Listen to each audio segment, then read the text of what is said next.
नमस्कार दोस्तों, मैं मनोज चतुर्वेदी शास्त्री आप सभी का चांदपुर संदेश चैनल के कार्यक्रम गुस्ताखी माफ में हार्दिक स्वागत करता हूं, अभिनंदन करता हूं। दोस्तों, आज कोई भी चर्चा शुरू करने से पहले हम आपको एक डायलॉग बाजीराव मस्तानी का सुनाना चाहेंगे। फिल्म बाजीराव मस्तानी आप सभी ने देखी होगी और उसका ये डायलॉग बहुत फेमस हुआ था। उसको आप गौर से सुनिए और फिर आपको बताएंगे कि ये डायलॉग हमने क्यों आपको सुनाया, उसके पीछे कारण क्या है। अफसोस तो एक ही बात का है श्रीमंत, आप हमसे हमारी जिंदगी मांग लेते, हम आपको खुशी खुशी दे देते, पर आपने तो हमसे हमारा गुरूर छीन लिया। तो आप सभी ने देखा और जाहिर है कि इस डायलॉग से आप भली भांति परिचित होंगे, लेकिन इस डायलॉग को हमने आज क्यों आपको सुनवाया उसके पीछे एक बहुत बड़ा कारण है। पहले आपको बता दें कि बाजीराव मस्तानी जो फिल्म थी, इसमें जो बाजीराव पेशवा थे वो एक ब्राह्मण थे और जो ये मस्तानी है ये एक मुस्लिम थी। बाजीराव मस्तानी में जो ये डायलॉग बोला गया ये बाजीराव की धर्मपत्नी के द्वारा बोला गया और मस्तानी जिससे बाजीराव पेशवा को बाद में एक लड़का हुआ, यानी मस्तानी एक लड़का हुआ था बाजीराव पेशवा से, वो एक मुस्लिम थे। तो यहाँ ये जो हमने डायलॉग आपको सुनवाया उसका कारण यहाँ जो वो गुरूर की बात कर रही हैं वो बात कर रही हैं विश्वास की। यानी वो ये कहना चाह रही हैं कि जो हमें एक विश्वास था, जो हमें एक यकीन था, वो आपने तोड़ दिया। उसको वो कह रही हैं कि आपने हमारा गुरूर तोड़ दिया। दरअसल विश्वास, बिलीफ, यकीन, ये दूसरा नाम है खुदा का। आप अल्लाह को, ईश्वर को या भगवान को तब मानते हैं जबकि आप उस पर विश्वास करते हैं।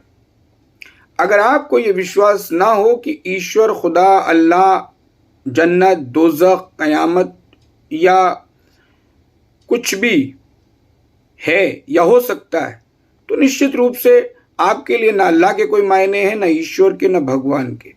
तो ये सारी दुनिया उम्मीद के साथ साथ विश्वास पर टिकी है और विश्वास बहुत बड़ी चीज होती है जिसके बारे में कहा जाता है, एक बहुत प्रसिद्ध नॉवेलिस्ट ने, जो एक बेहद बेहतरीन फिलोसोफर भी हुए हैं, उन्होंने कहा है कि दिल तोड़ दीजिए लेकिन विश्वास मत तोड़िए।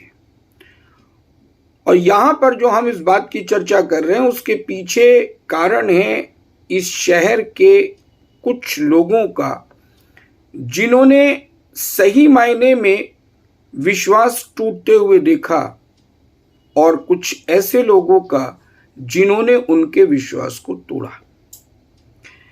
यहाँ मैं कुछ नाम लेना चाहूँगा और मैं समझता हूँ कि आप बाकी बातें सब अपने आप समझ जाएंगे। इसमें मैं एक नाम लूंगा सलीम नवाब का, दूसरा नाम लूंगा शहजाद चुटिया वालों का, एक नाम है इरशाद अंसारी का, और भी ऐसे कई नाम हैं जिन्हें मैं अभी लेना नहीं चाहता। एक महिला का भी इसमें मैं नाम देना चाहता हूं, दूंगा नहीं। ये वो तमाम लोग हैं जिनके या तो विश्वास टूटे या फिर जिन्होंने दूसरों के विश्वास को तोड़ दिया। सिर्फ चंद सिक्कों के खातिर आप किसी के विश्वास को तोड़ देते हैं। ये ठीक उसी तरीके से है कि आप जिस देवता को, जिस मूर्ति को, जिस खुदा की इबादत को आप अपना मानते हैं, पवित्र मानते हैं, उसको चंद सिक्कों में आप बेच दें। इसे ईमान बेचना कहते हैं, धर्म बेचना कहते हैं। एक शख्स जिसने यहाँ पर पहले आकर अपना विश्वास जमाने का प्रयास किया, जिस पर यहाँ की आवाम ने और ख़ासकर उन लोगों ने जो उसके साथ थे, जिन्हें उसने अपना विश्वास पात्र कहा या जो उसके विश्वास पात्र थे, इनमें से कुछ तो ऐसे भी लोग हैं जिन्होंने हमसे भी सीधे सीधे टकराने की कोशिश की थी, हमें भी उन्होंने बहुत कुछ कहा था जब हम उस शख्स के खिलाफ थे, लेकिन आज वही लोग उस शख्स के खिलाफ खड़े हैं, उसकी मुखालफत में खड़े हैं। उसका कारण कुछ ऐसा नहीं है कोई हिस्से बंटवारे, जमीन जायदाद किसी की नहीं बट रही, कत्लो गारत के सौदे नहीं है ये, लेकिन यहां मसला जो है वो विश्वास का है। सबसे बड़ी चीज है विश्वास, और विश्वास उनके टूटे, उनके भ्रम टूट गए। एक भ्रम था लोगों का कि ये हमारे साथ गद्दारी नहीं करेगा।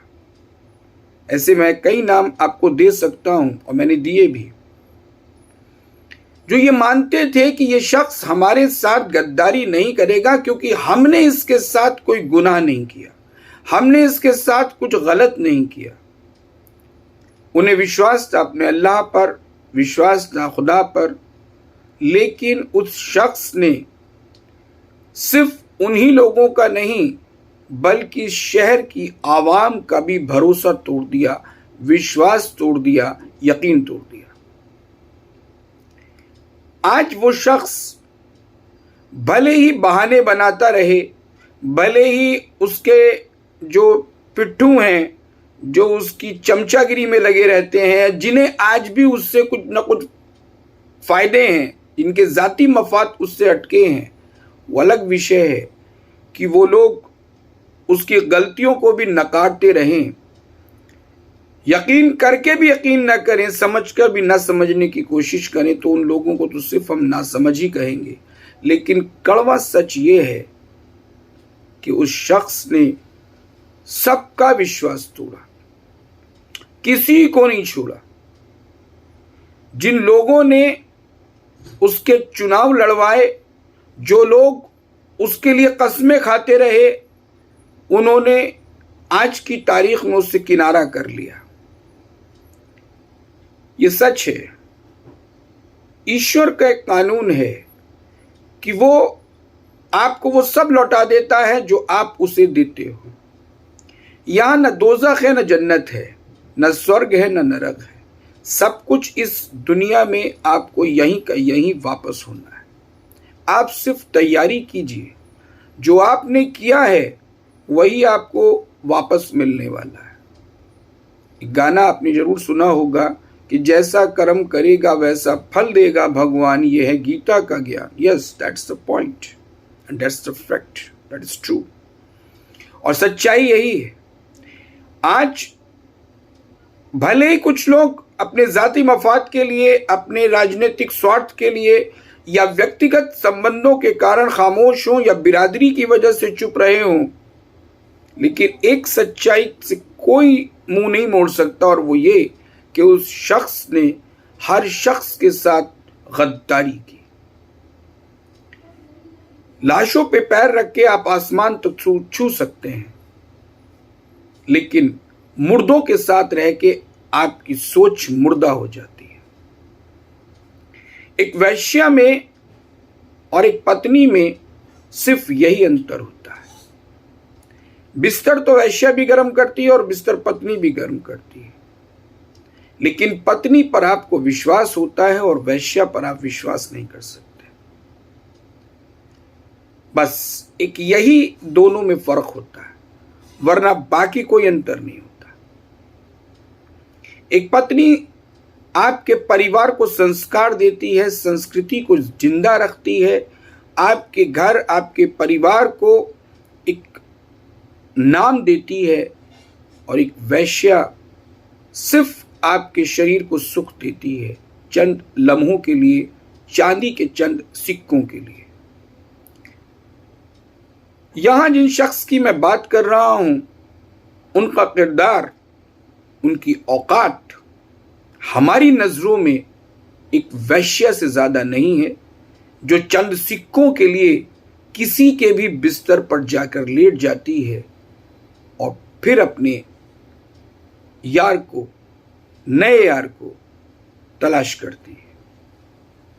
ये राजनीतिक वैश्याएं हैं। These are political prostitutes. इनका ना कोई दीन है, ना धर्म है, ना कोई ईमान है।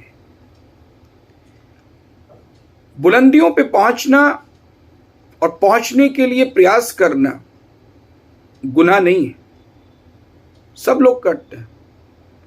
लेकिन किसी के यकीन से, किसी के विश्वास से, किसी के भरोसे से गद्दारी करना, ये इस्लाम में भी गुनाह है। और इस्लाम में तो गद्दारी की सजा मौत है।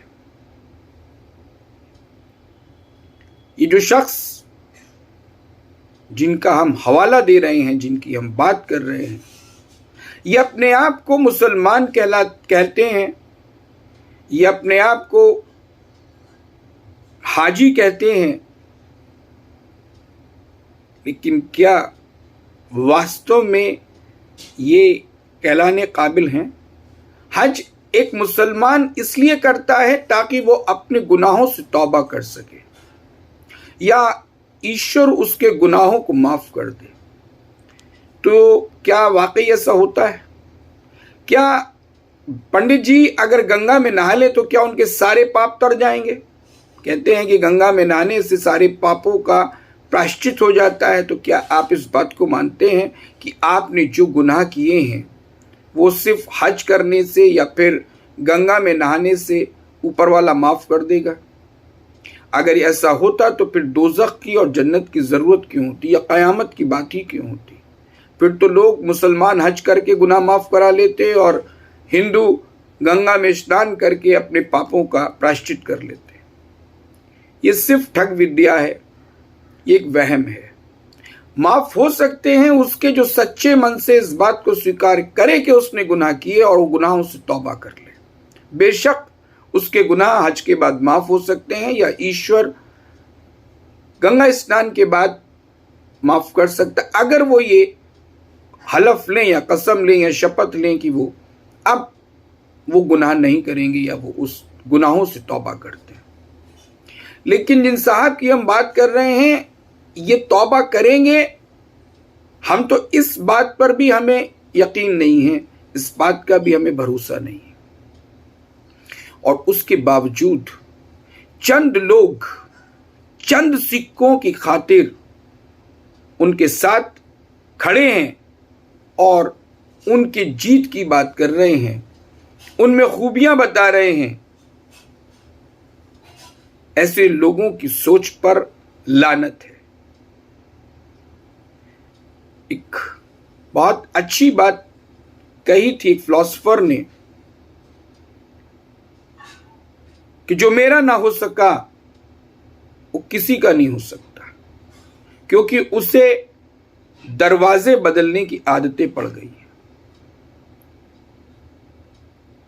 बिल्कुल सेम बात है।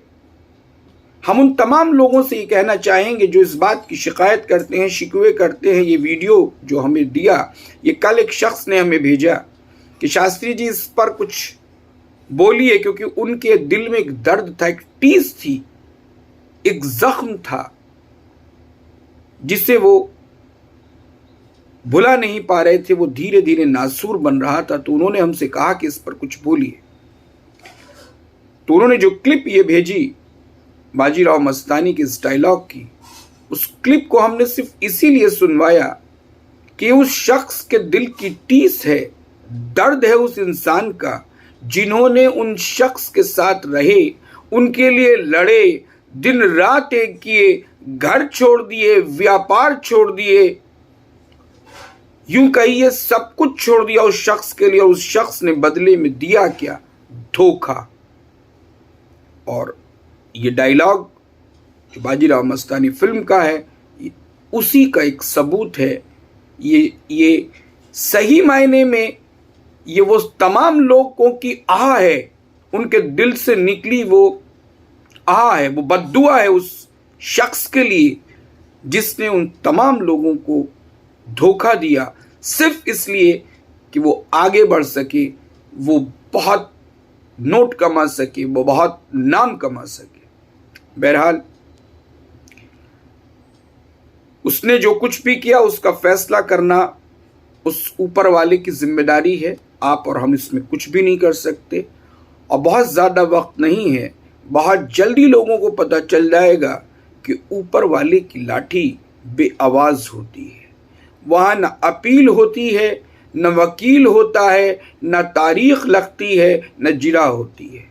वहाँ सिर्फ एक फ़ैसला होता है, और जब वो फ़ैसला हो जाता है तो उसके बाद सिर्फ उस पर अमल होता है। और आप इंतज़ार कीजिए उस अमल का, और इंशाअल्लाह ईश्वर ने चाहा तो निश्चित रूप से वो फ़ैसला, वो सज़ा आप सबके सामने होगी। इन्हीं शब्दों के साथ शुक्रिया, और तमाम उन लोगों का भी शुक्रिया जिन्होंने मुझे ये क्लिप भेजी। Thank you very much. धन्यवाद। वंदे मातरम।